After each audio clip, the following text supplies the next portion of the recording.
Oi, povo. Esse era um vídeo mais voltado para o pessoal que está em Portugal, não necessariamente para os meus amigos no Brasil. Eu ia escrever, que é como eu sempre faço, eu encho vocês de texto na porcaria do Facebook, mas não tô nessa. Hoje foi assassinada uma mulher em Portugal, aqui em Braga, na cidade onde eu moro. Ela era uma mulher que chamava Gabriela, mora aqui no meu bairro, na minha freguesia, não é? Gabriela tinha 46 anos, era mãe de duas crianças e Gabriela foi assassinada na frente do tribunal e foi assassinada a facadas e a gente sabe por quem, né? É o ex-companheiro. Então, o Gabriela tinha acabado de se divorciar e a gente sabe como é o padrão. Se divorciou, foi assassinada hoje pelo companheiro na porta do tribunal de Braga, aqui em Portugal. E por que eu tô gravando um vídeo sobre isso, né? Há pouco tempo atrás eu tive uma conversa com dois familiares aqui de Portugal que são inclusive do direito. Eles são, um já é um advogado reformado e o outro é uma advogada que ainda exerce a função. E nenhum deles percebi, me questionaram até o final, para que raios uma lei sobre feminicídio? Em Portugal não existe uma lei do feminicídio.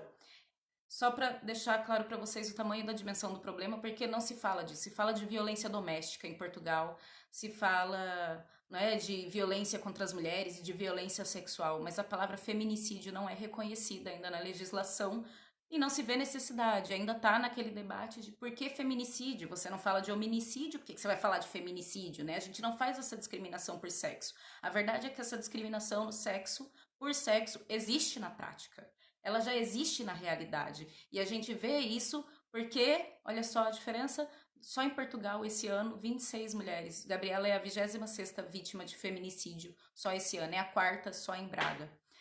Para as minhas amigas que são do Brasil, deixa eu só contextualizar. Eu sou de Mato Grosso. Mato Grosso, o meu estado tem 900 quilômetros, 900, né, quilômetros de extensão. Portugal tem 10% do tamanho de Mato Grosso.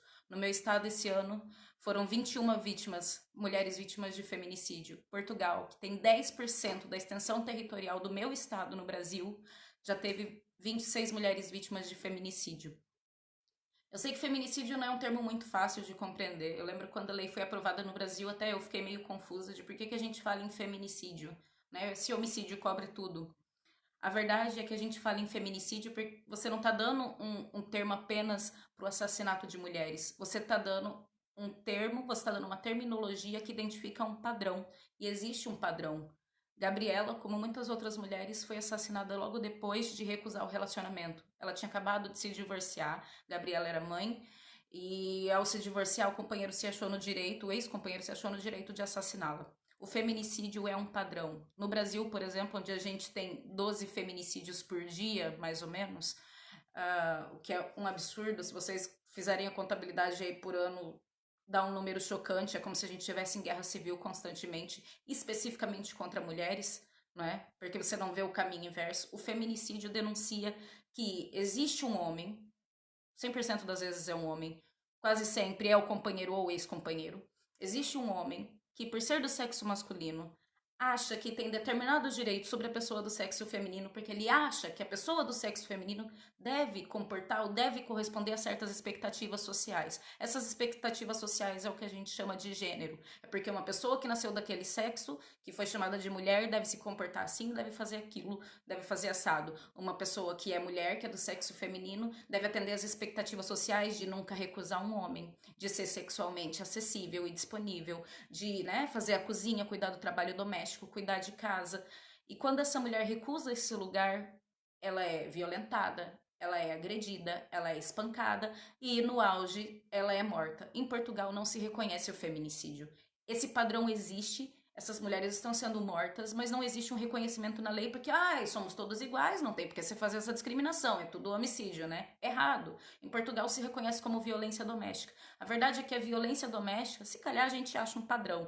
Existe um certo padrão em como ela se desenvolve, mas ela é muito mais acidental. Acidental, eu digo, ela é muito mais espontânea do que o feminicídio. O feminicídio tem um padrão muito claro. O perpetrador é sempre do sexo masculino.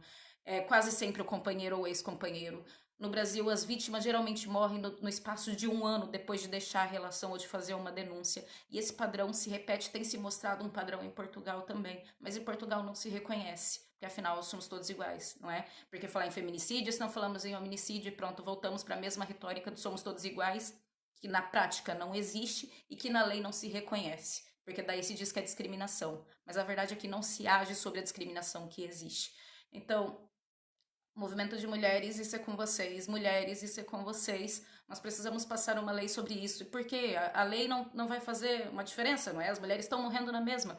Não, faz uma diferença, porque a lei obriga o governo a reconhecer que existe um padrão, obriga a reconhecer que alguma coisa é gatilho para esse padrão. E nesse caso nós estamos falando de estereótipos sociais, estamos falando de estereótipos sobre o sexo, estamos falando de expectativas, ou seja, estamos falando de uma coisa que a sociedade fomenta. E aí nós vamos ter que reconhecer responsáveis. Quem é responsável por ensinar esse homem que ele tem direito de fazer isso? Quem é responsável por ensinar que as mulheres devem cumprir esse papel? E se isso existe, e isso está culminando em feminicídios, em agressões e violências sexuais, como é que a gente repara isso? Então alguma coisa tem que ser feita. Enquanto a gente não reconhece esse padrão, é impossível agir sobre ele. Então, é muito importante que em Portugal a gente saia dessa lógica de é tudo igual, se a gente não reconhece o hominicídio, o que a gente vai falar em feminicídio, é tudo violência doméstica. Não, não é tudo violência doméstica. A violência doméstica, de fato, pode acontecer contra homens, é um número muito mínimo. Ela pode acontecer de imensas maneiras, porque ela é a violência que acontece dentro de uma relação ou dentro de um ambiente doméstico, né, numa relação doméstica.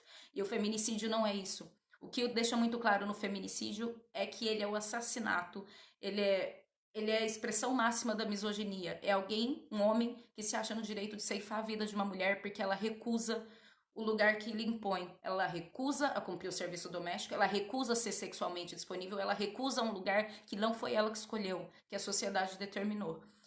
Então, é sério, a gente precisa começar a focar nisso, isso é um passo. Enquanto a gente não reconhece que isso existe, a gente não pode recolher dados, a gente não pode prover, e quem não tem dados, quem não tem provas, não consegue reivindicar políticas de melhoria. Você não consegue falar sobre algo que não é reconhecido. É isso, eu espero, sei que não vai ser, não é? A morte de Gabriela é um aviso, sinceramente, é um aviso, porque todo feminicídio é um aviso. O feminicídio não é simplesmente um ato individual. O padrão que ele tem e a frequência com que ocorre e a forma como ele é feito, ele não é só um problema para aquela mulher, ele é uma mensagem para outras mulheres. Eu estive falando disso aqui das outras vezes. Por exemplo, o último menino que foi assassinado pelo pai no Brasil, eu falei deles para vocês, o Matheus, de 9 anos. O pai pegou o menino, botou no carro, obrigou ele a gravar um vídeo chorando para a mãe, se despedindo e jogou o carro contra um caminhão. Esses assassinatos, essas agressões, essas violências que quando não são feitas diretamente à mulher, são feitas aos seus filhos para afetar mulheres e que também acontecem, adivinha, Mateus também foi morto porque a mulher se separou do pai? Eles são mensagens, e eles são mensagens que são transmitidas consciente ou inconscientemente para as outras mulheres também. Você sabe o que pode te acontecer porque você é uma mulher. Você sabe o que pode acontecer se você recusa esse lugar. Você sabe que essa é uma possibilidade. Talvez você confie no seu companheiro, talvez não. Talvez você até desconfie, mas não importa. O que importa é que você vive constantemente sob esse tipo de terrorismo. Isso é uma política de terrorismo. Ou seja, você usa da violência para manter mulheres submissas. E se a gente não reconhece, se a gente não fala sobre isso, não existe. A gente não pode mudar o que não existe. Eu espero que Gabriela tenha sido a última. A morte de Gabriela na frente de um tribunal é muito significativa, mas elas não vão parar enquanto a gente não reconhecer o que é que fomenta a porcaria do feminicídio, o que é que possibilita que essas coisas aconteçam, o que é que diz para os homens que eles têm direitos sobre as nossas vidas e que eles podem ceifar a vida de uma mulher que não se submete sexualmente, que não faz o trabalho doméstico para ele. Movimento de mulheres é com vocês, a gente tem que fazer alguma coisa porque nenhum homem, nenhum agressor de mulheres vai lá à frente pedir que se contabilize como feminicídio. É isso, tchau, até mais.